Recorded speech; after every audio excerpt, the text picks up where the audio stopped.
बिस्मिल्लाहिर्रहमानिर्रहीम। अस्सलाम वालेकुम फर्स्ट ईयर। लास्ट जो लेक्चर था हमारा उसमें हमने किया था ऑब्जर्व्ड पोटेंशियल एनर्जी फिजिक्स का चैप्टर नंबर 4 था हमारे पास वर्क एंड एनर्जी। जो लास्ट लेक्चर था उसमें जो आपका टॉपिक था वो भी मोस्ट इंपॉर्टेंट था और आज जो हम टॉपिक करेंगे वो भी हमारा मोस्ट इंपॉर्टेंट टॉपिक है। टॉपिक का नेम है आपके पास interconversion of potential energy and kinetic energy. इसमें हम डिस्कस करेंगे कि कैसे एक एनर्जी की एक फॉर्म दूसरी फॉर्म में कन्वर्ट होती है। टॉपिक स्टार्ट करने से पहले हम ये डेफिनेशन रीड कर देते हैं या इंपॉर्टेंट पॉइंट भी कह सकते हैं इसे। Energy can not be destroyed, it can be transform from one kind to another, it always conserve. इसका क्या मतलब है कि एनर्जी जो चाहे वो पोटेंशियल एनर्जी की फॉर्म में हो, चाहे काइनेटिक एनर्जी की फॉर्म में, चाहे किसी और एनर्जी की फॉर्म में हो, वो क्या होगी, वो डिस्ट्रॉय नहीं होगी, ख़त्म नहीं होगी आपकी, बल्कि एक फॉर्म से दूसरी फॉर्म में कन्वर्ट हो जाती है। कंजर्व मतलब सेम रहती है, उसकी वैल्यू चेंज नहीं होती। इस टॉपिक में आज हमने ये डिस्कस करना है। उसके लिए हमने सबसे पहले डायग्राम लिया। डायग्राम में आप देखिए ये आपके पास अर्थ सरफेस है जिसको हमने रेफरेंस पॉइंट लिया है। यहाँ से आपके पास एक ऑब्जेक्ट है जिसका मास m है और कितनी हाइट पर है, h हाइट पर है। ठीक है, हमने क्या करना है, इस ऑब्जेक्ट को पहले पॉइंट A पर है ये, इसको स्लोली मूव करवाना है हमारे पास B पॉइंट तक, फिर उसके बाद हमने इसको मूव करवाना है C तक। इन तीनों पॉइंट्स पर हमने इनकी काइनेटिक एनर्जी, पोटेंशियल एनर्जी या फिर इनका चेंज जो है वो कैलकुलेट करना है। और लास्ट में आप रिजल्ट देखेंगे कि तीनों पॉइंट्स पर आपके पास जो ओवरऑल एनर्जी होगी वो सेम रहेगी। इसके लिए अब सबसे पहले मैथमेटिकल स्टेप देखते हैं। यहाँ पर सबसे पहले हमने कैलकुलेट करना है पॉइंट A पे कि पॉइंट A पर आपके पास दोनों टोटल काइनेटिक एनर्जी कितनी है। टोटल काइनेटिक एनर्जी, अब यहाँ पर हमारे पास पोटेंशियल एनर्जी और काइनेटिक एनर्जी होगी ना, तो पोटेंशियल एनर्जी और काइनेटिक एनर्जी का सम जब हम करेंगे तो हमें पता चल जाएगा कि टोटल अब आपके पास कितनी एनर्जी आई है इस पॉइंट पर। E के साथ हमारे पास स्मॉल a लिखा हुआ है, ये मेंशन कर रहा है कि आपके पास A पॉइंट पर टोटल एनर्जी कितनी है। तो यहाँ पर आप देखिए लिखा हुआ है kinetic energy is equals to 0। Kinetic energy 0 होगी, क्यों? क्योंकि हमें पता है definition, according to definition of kinetic energy हमें पता है कि काइनेटिक एनर्जी किसी भी बॉडी की ड्यू टू मोशन की वजह से होती है। लेकिन हमें पता है कि जो ऑब्जेक्ट मास m है जिसका, वो क्या है, रेस्ट पोजीशन पर है, मूवमेंट नहीं कर रहा, एक जगह पर ही पड़ा हुआ है। इस वजह से क्या होगा कि आपके पास काइनेटिक एनर्जी 0 हो जाएगी। लेकिन इस ऑब्जेक्ट का आपके अर्थ से कुछ ना कुछ डिस्टेंस है, यहाँ पर ये देखिए हाइट पर है, ये डिस्टेंस होने की वजह से इसकी जो पोटेंशियल एनर्जी होगी वो मैक्सिमम होगी। ये यहाँ पर आपको नजर आ रहा है P dot E is equals to mgh। अब हमने क्या करना है, इन दोनों वैल्यूज को इक्वेशन 1 में पुट करेंगे तो आपके पास टोटल एनर्जी आ जाएगी पॉइंट A पर। यहाँ पर इसमें जब हमने पोटेंशियल एनर्जी की जगह वैल्यू पुट की तो वो आपके पास आ जाएगा mgh प्लस, और काइनेटिक एनर्जी जो है वो आपके पास है 0, वो भी आपके पास जब पुट करेंगे तो ओवरऑल आपके पास जो एनर्जी आ जाएगी पॉइंट A पर वो है E is equals to mgh। तो टोटल एनर्जी, ये फार्मूला आपको बताता है कि टोटल एनर्जी यहाँ पर पॉइंट A पर आपकी पोटेंशियल एनर्जी की फॉर्म में, यहाँ पर आपकी कोई भी काइनेटिक एनर्जी नहीं है बल्कि सिर्फ आपकी यहाँ पर पोटेंशियल एनर्जी है। नेक्स्ट देखिए B पॉइंट है। अब क्या हुआ है कि पहले आपका A पॉइंट पर जो है वो बॉडी पड़ी थी, लेकिन क्या हुआ, फिर आपने उसे ड्रॉप किया पॉइंट A से पॉइंट B की तरफ। अब जब उसने मूव किया है तो इनिशियली तो उसकी वेलोसिटी 0 होगी क्योंकि वो रेस्ट पर था, लेकिन पॉइंट B पर पहुंचते वक्त उसकी कुछ ना कुछ वेलोसिटी होगी, तो वो आपके पास होगी VB। ठीक है, अब यहाँ पर भी जिस तरह से हमने पहले यूज़ किया था E is equals to P dot E plus kinetic energy, तो यहाँ पर अब B पॉइंट पर हमने टोटल एनर्जी काउंट करनी है। तो उसके लिए भी हमने क्या किया है, E और साथ में यहाँ पर B नज़र आ रहा है, यानी कि हमने B पॉइंट पर टोटल एनर्जी कैलकुलेट करनी है। और आगे एज इट इज जिस तरह से हमने ऊपर यूज़ किया था potential energy plus kinetic energy, इसको हमने मेंशन कर दिया कि ये है हमारे पास इक्वेशन 2। अब यहाँ पर देखें potential energy is equals to mgh minus x। एक दफ़ा डायग्राम देख लेते हैं कि यहाँ पर तो देखेंगे आपकी टोटल हाइट थी, लेकिन अब यहाँ पर मास m ने जब A से B की तरफ मूव किया है तो हमने कह दिया कि ये जो डिस्टेंस उसने कवर किया है, ये जो हाइट उसने कवर की है, उसको हमने कह दिया कि वो x है। अब रिमेनिंग ये पार्ट है आपके पास, ठीक है, तो इस पार्ट को हमने कहा है अब h में से जब ये पार्ट आप माइनस करेंगे तो आपके पास ये पार्ट आ जाएगा, क्योंकि h देखें ना, ये आपकी टोटल अर्थ की सरफेस से यहाँ पर पॉइंट A तक की हाइट है। लेकिन इस हाइट में से जब ये पोर्शन आप निकाल देंगे, जो रिमेनिंग पोर्शन होगा वो आपके पास पॉइंट बी से पॉइंट सी तक का होगा। तो यहाँ पर आपके पास x था, तो h माइनस एक्स करेंगे तो रिमेनिंग पोर्शन की वैल्यू आपकी आ जाएगी। और हमें पता है कि पोटेंशियल एनर्जी में हम क्या करते हैं, ग्राउंड को रेफरेंस पॉइंट कंसिडर करते हैं। तो अब रेफरेंस पॉइंट से देखें तो आपके पास जो है पोटेंशियल एनर्जी कितना डिस्टेंस है इसका, कितनी हाइट है यहाँ पर इसकी, h माइनस एक्स। तो वहां पर h की जगह क्या आ जाएगा, h माइनस एक्स। और काइनेटिक एनर्जी का फार्मूला होता है हाफ एम वी स्क्वायर। तो एज इट इज है, लेकिन यहाँ पर आपको साथ में b नजर आ रहा है, क्यों, क्योंकि यहाँ पर हमने कैलकुलेट करनी है b पॉइंट पर वेलोसिटी उसकी। वो वेलोसिटी कैलकुलेट करने के लिए हम third equation of motion use करेंगे, जो कि आपके पास होती है 2as = vf² माइनस vi²। अब ए को हमने रिप्लेस कर दिया है g से, क्योंकि ग्रेविटेशनल फील्ड के अंदर है तो ऑब्वियसली ग्रेविटेशनल फोर्स एक्ट करेगी। s आपके पास है x। अब इस यहाँ पर हमने x क्यों लिया है, एक दफा डायग्राम में ये भी देख लेते हैं। हमने जो है वो यहाँ पर हमारे पास पहले ए पॉइंट पर था ऑब्जेक्ट, तो उसकी काइनेटिक एनर्जी 0 थी। तो अब इसकी जब वेलोसिटी चेंज हुई है, वेलोसिटी में चेंज आया तो ऑब्वियसली काइनेटिक एनर्जी भी मैक्सिमम होगी। तो वेलोसिटी में चेंज कैसे आया कि जब वो ए की तरफ से बी की तरफ मूव हुआ है। ए से बी की तरफ मूव जो उसने किया है उसमें उसने जो डिस्टेंस कवर किया था वो था x, इसलिए हमने जो है वो यहाँ पर s = x लिया है। vf² यानी कि फाइनल वेलोसिटी जो होगी वो हमारे पास vb² होगी, और इनिशियल वेलोसिटी 0 होगी, क्योंकि हमें पता है कि पॉइंट ए पर जो ऑब्जेक्ट था हमारे पास वो रेस्ट कंडीशन में था। और जब हाइट से कोई चीज़ ड्रॉप की जाती है तो उसकी इनिशियल वेलोसिटी 0 होती है, और जब ग्राउंड से कोई चीज़ अपवर्ड मूव करवाई जाती है तो उसकी फाइनल वेलोसिटी 0 कंसिडर होती है। अब इन सारी वैल्यूज को हम इस इक्वेशन में पुट करेंगे।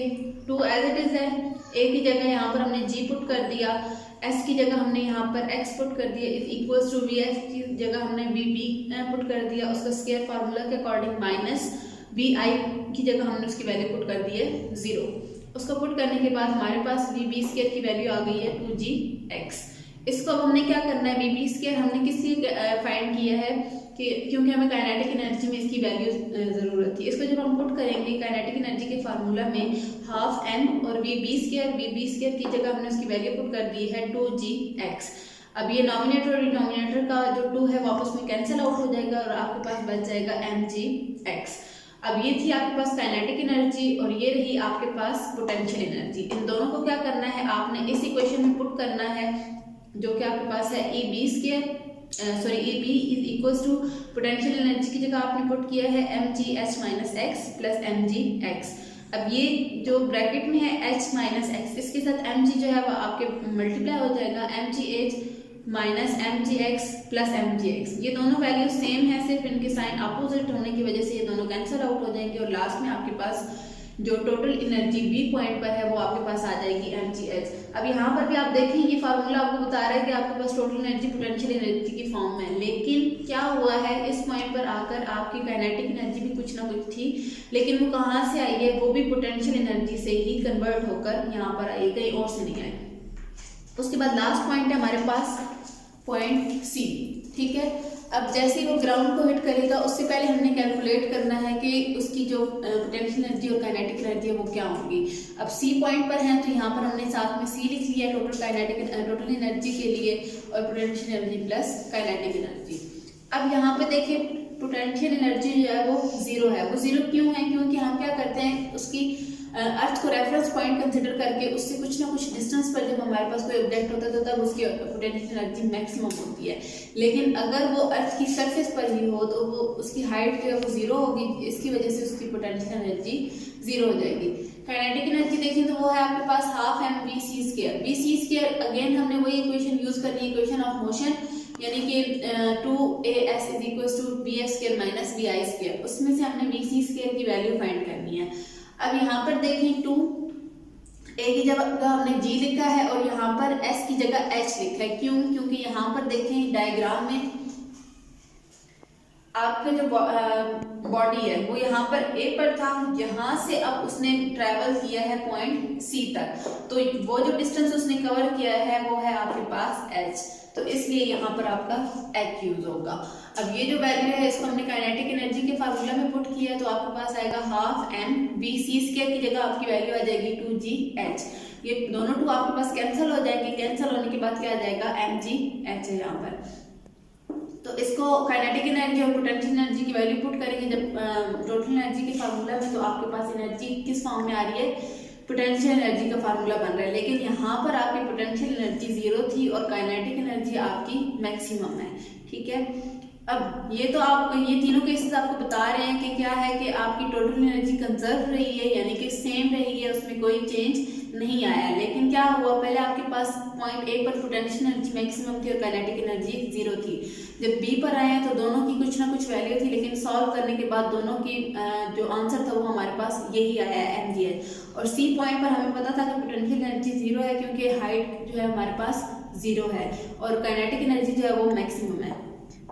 इनको सॉल्व करने के बाद भी हमें यहाँ पर ये चीज़ प्रूव हो गई है कि एनर्जीज जो है वो कन्वर्ट होती हैं एक फॉर्म से दूसरी फॉर्म में और ये कंजर्व रहती हैं। इसमें एक और चीज़ है आपके पास कि यहाँ पर देखें कि जैसे जैसे आपकी पोटेंशियल एनर्जी कम होगी वैसे वैसे आपकी काइनेटिक एनर्जी बढ़ेगी। ये किस तरह से, यानी कि आपकी हाइट अगर अर्थ को जब आप रेफरेंस पॉइंट कंसिडर करेंगे तो आपकी हाइट जो है वो अगर उस रेफरेंस पॉइंट से कम होती जाएगी तो आपकी पोटेंशियल एनर्जी जो है वो कम होती जाएगी। लेकिन क्या होगा कि उसकी बॉडी में मूवमेंट होगी और मूवमेंट ज़्यादा होने की वजह से क्या हो जाएगा, आपकी काइनेटिक एनर्जी ज़्यादा होती जाएगी। अब ये डायग्राम देखें कि सबसे पहले आपके पास वही एक मैस था, ठीक है, बॉडी थी जिसका मैस m था। वो सबसे पहले आपके पास पॉइंट 1 पर था जो कि आपको यहाँ पर ये हाइट नज़र आ रही है h1। और यहाँ पर देखें इसकी वेलोसिटी क्या थी, इनिशियल वेलोसिटी v1।